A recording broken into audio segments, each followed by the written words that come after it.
Good day po mga bayang karerista. May 31, 2025, Sunday at Metro Turf Club. Start time at 3 p.m. May pa-shoutout nga po pala si Sir Paul Jan Bagtas. Pinababati niya si Amang, Ricky, Wally, Unyo, sa landanan ng Pandaypira ng Tundo. Ulitin ko po, shoutout po sa iyo Sir Paul Jan Bagtas. Salamat po. May pa-shoutout din po pala si Sir Silverio Picara. Pinapa-shoutout niya yung mga taga Malong, Tondo, Manila. Shoutout po sa inyo lahat dyan mga taga Malong, Tondo, Manila. Galing kay Silverio Picar. Salamat po.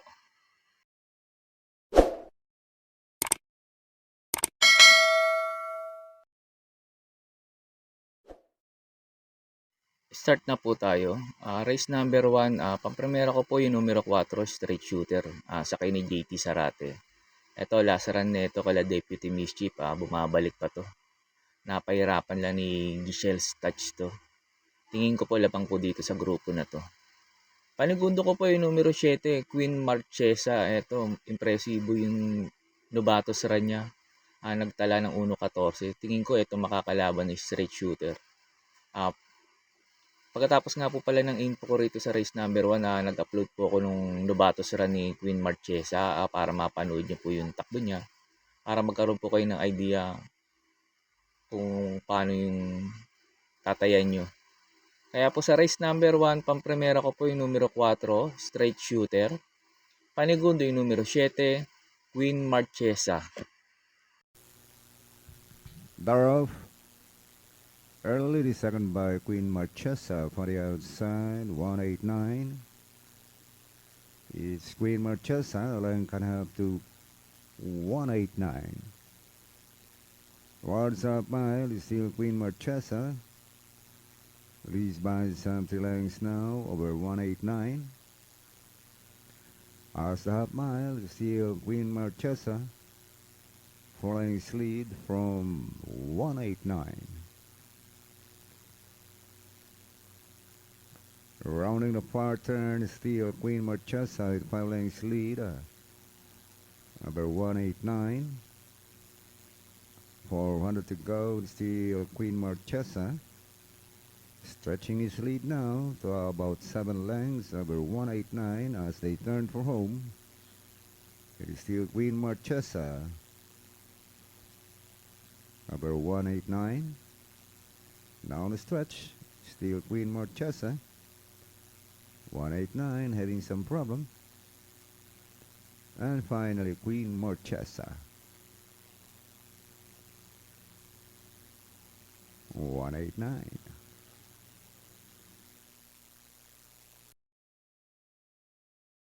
Sa race number 2 na po tayo. Pampremera ko po yung numero 1 kabayo ni Ed Gonzalez, yung Go Aidan Go. Ito last run nito na scratch lang.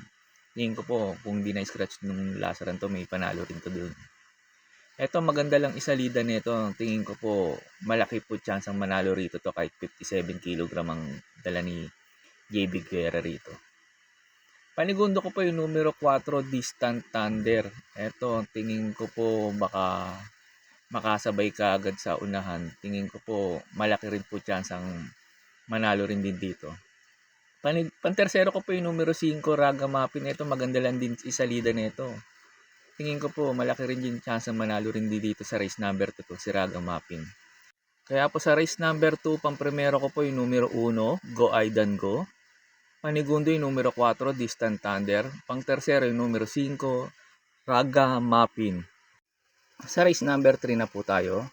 Numero 1, Dream Girl. 1A, love ko to. Para po sa akin, sosolohin ko na po to. Yung Dream Girl kasi last run nito, sinigunda siya kay Anytime Anywhere. Tapos nakaraan naman kay Morally. Kaya sa tingin ko po 1 for the day na po to sa race number 3 na to. Kaya po sa race number 3, itong numero 1, Dream Girl. 1A, love ko to.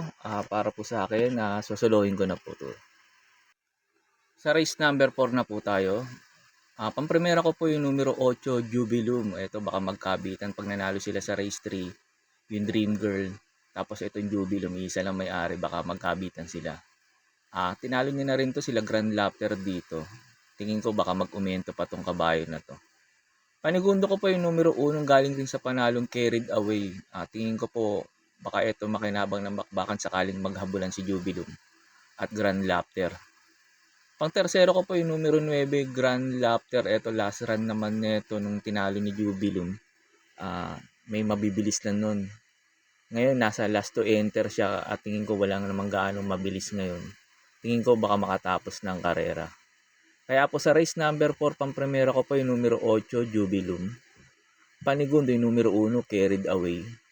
Pang tercero yung numero 9, Grand Laughter. Sa race number 5 na po tayo. Pampremera ko po yung numero 3, Brown Pirate. Panigundo yung numero G, Warhammer. Pang tercero yung numero 7, Unending Race. 7A, Amor Mi Amor. Pangdihado ko po yung numero 1, Bad Boy MJ. Ulitin ko po, pampremera ko po sa race number 5, numero 3, Brown Pirate. Panigundo yung numero G, Warhammer. Pang tercero yung numero 7, Unending Grace. 7A, Amor Mi Amor. Pangdihado yung numero 1, Bad Boy MJ. Sa race number 6 na po tayo. Pampremera ko po yung numero 1, Tawi Tawi Island. Ito, G.A. Gusi na patong ngayon. Sa tingin ko po, maganda itatakbo ngayon itong kabayo na to. Tingin ko mag-uumento to. Panigundo ko po yung numero 7 mating kabayo, Clairvoyant. Ito, last run nito, maganda na rin tinakbo nito. Tingin ko po malaki po chance ang manalo rin dito to sa race number 6. Pang tersero ko po yung numero 4, Queen Margot. Ito last run na scratch lang. Tingin ko po dito may panalo rin po dito to sa race number 6 na to. Kaya po sa race number 6, pampremera ko po yung numero 1, Tawi Tawi Island. Panigundo yung numero 7, Clairvoyant. Pang tersero yung numero 4, Queen Margot. Sa last race na po tayo. Bago nga po pala ako magbigay ng info ko sa last race, makikiusap po ulit sana ako sa inyo na sana po mag-subscribe po kayo sa YouTube channel ko at pakitap na rin po yung notification bell para updated kayo tuwing mag-upload ako ng mga tips ko po at infos videos. Arnel Racing Tips, maraming salamat po. Sa last race na po tayo, pampremera ko po yung numero 4 to, dihado pa po dito, Double Happiness. Tingin ko po mababa sa laban to, tingin ko po malaki po chance ang manalo rin dito. Panigundo ko po yung numero 8, Advocacy. 8A Destiny. Ito sa tingin ko naman baka makarimate rin din dito sa last race. Pang tersero ko po yung numero 1, Sky Lover. Ito last run nito, maganda na rin po tinakbo nito. Pangdihado ko po yung numero 6, My Star, sa kay ni Pati Dilema. Ulitin ko po pampremera ko po yung numero 4, Double Happiness. Panigundo numero 8, Advocacy. 8A Destiny. Pang tersero yung numero 1, Sky Lover. Pangdihado ko po yung numero 6, My Star. Yun lang po, and good luck and happy racing po mga bayang karerista.